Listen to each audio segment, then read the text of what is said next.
Hello friends, welcome my channel বাংলার শিল্প। আজ একটি নতুন ভিডিও নিয়ে চলে এসেছি। তো হুগলির শকুন্তলা মাকে তৈরি করব। তো চলো বেশি কথা না বলে ভিডিওটি শুরু করি। প্রথমে আমি দেখো নিচে মহাদেবটা তৈরি করে নিয়েছি। তৈরি করে নেওয়ার পর মায়ের বডি শেপটা, যেটা হালকা বডি শেপটা আমি করে নিয়েছি। করে নিয়ে পেছনের যে পা, সেই পাটি আমি তৈরি করছি। দেখো দুটি পায়ে আমি তৈরি করে নিচ্ছি। নিয়ে এবার যেখানে মাথা হবে সেই মাথার জায়গাটা দেখো আমি উঁচু করে দিয়েছি, যেখানে গলা হবে আর কি। এবার বুকের ওপরটা, যেহেতু বুকের ওই উপরটা উঁচু হয়, সেজন্য আমি মাটি দিয়ে ওপর দিকটা উঁচু করে নিচ্ছি এবং কোমরের যে জায়গাটা সেখানটা একটু চিকন করে নিচ্ছি। অর্থাৎ ওপর দিকটা চওড়া হবে এবং নিচু দিকটা কোমরটা মানে চিকন হবে। তো তার জন্য ওপর দিকটা আমি চওড়া করে নিচ্ছি। এবার দেখো যেখানে মায়ের পেটটা হবে সেখানে একটা মাটির বর্ডার করে নিলাম। মাটির বর্ডার করে নিয়ে বডির সঙ্গে লাগিয়ে দিলাম। লাগিয়ে দিয়ে জল দিয়ে হালকা প্লেন করে নিচ্ছি। দেখো যে এটা এগুলো হালকা একটু বডি শেপ করে নিচ্ছি। এরপরে বডিটাকে সুন্দর করে করা হবে। তো দেখো সব জায়গায় জল দিয়ে আমি সমান করে নিচ্ছি। হালকা ফিনিশিং করে নেওয়ার পর এবার দেখো মায়ের বডি শেপটা চলে এসেছে। তোমরা নিশ্চয়ই বুঝতে পারছো। মায়ের পা দুটি হয়ে গেছে, বডি শেপ হয়ে গেছে, কোমর হয়ে গেছে। এবার মায়ের বুক তৈরি করছি। তো সব সময় তোমরা যারা এই মাটির মূর্তিতে তৈরি করো তারা খেয়াল রাখবে, যখন বুক তৈরি করবে তখন খেয়াল করবে যে দুটো বুকে যেন সমান হয়। কারণ একটা ছোট বা একটা বড় হয়ে গেলে দেখতে কিন্তু সুন্দর হবে না। দেখো আমি বডির সঙ্গে মাটি দিয়ে খুব বারে কিন্তু জল দিয়ে লেপে নিচ্ছি, অর্থাৎ প্লেন করে নিচ্ছি। দেখো যাতে বডির সঙ্গে বুকটা লেগে যায়। এবার দেখো দ্বিতীয় বুকটা আমি তৈরি করছি। সব সময় খেয়াল রাখবে উঁচু নিচে যেন না হয়, ছোট বড় যেন না হয়। কারণ ছোট বড় বা উঁচু নিচু হলে দেখতে কিন্তু সুন্দর লাগবে না এবং একটা অন্যরকম বাজে দেখা যাবে। যার জন্য তোমরা খেয়াল করবে সবসময় এটা। তো দেখো মায়ের দুটি বডি আমি ক্লিয়ার করে তৈরি করে নিচ্ছি। তো যেহেতু এটা একদমই শুধু মাটির মূর্তি, যার জন্য একটু নড়াচড়া করছে।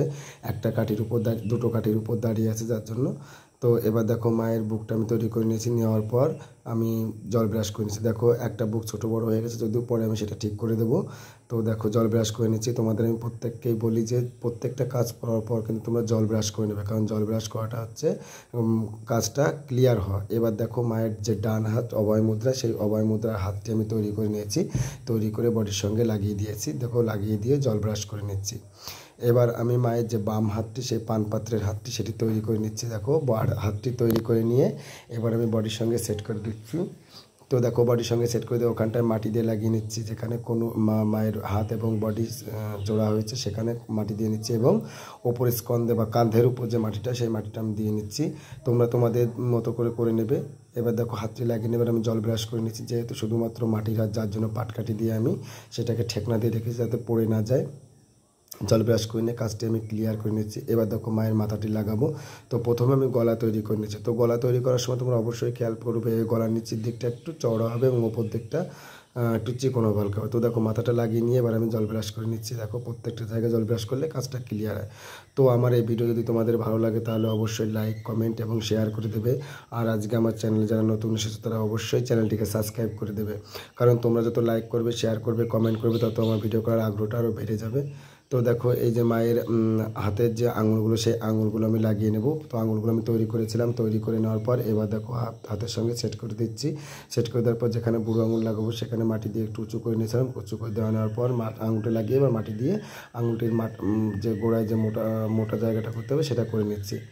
তো এরকম মূর্তি যদি তোমাদের কারো প্রয়োজন হয় তাহলে অবশ্যই আমার সঙ্গে যোগাযোগ করতে পারো। আমার ডেসক্রিপশান বক্সে আমার নাম্বার দেওয়া আছে, হোয়াটসঅ্যাপ নাম্বার, সেখান থেকে তোমরা কল করতে পারো, হোয়াটসঅ্যাপ করতে পারো, যেটা তোমাদের খুশি।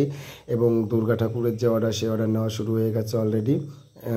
তো তোমরা যদি কারো দুর্গার প্রয়োজন হয় তাহলে অবশ্যই তোমরা আমাকে কল করতে পারো বা কমেন্টের মাধ্যমে জানাতে পারো। তো দেখো মায়ের আঙুল লাগিয়ে নেওয়ার পর এবার আমি জল ব্রাশ করে নিচ্ছি। আমার প্রত্যেকটা কাজের পরে আমি জল ব্রাশ করে নিই। এবার দেখো মায়ের পানপাত্র, সেটি হাতে দিয়ে দিলাম। দেওয়ার পর একটা মাটির শাখা মতো আমি তৈরি করে নিয়েছি, নিয়ে মায়ের হাতে লাগিয়ে দিলাম। তো আজকের মতো এখানেই রাখছি। আগামীকাল দেখা হবে অন্য একটু ভিডিও নিয়ে। ততক্ষণ তোমরা ভালো থেকো, সুখে থেকো।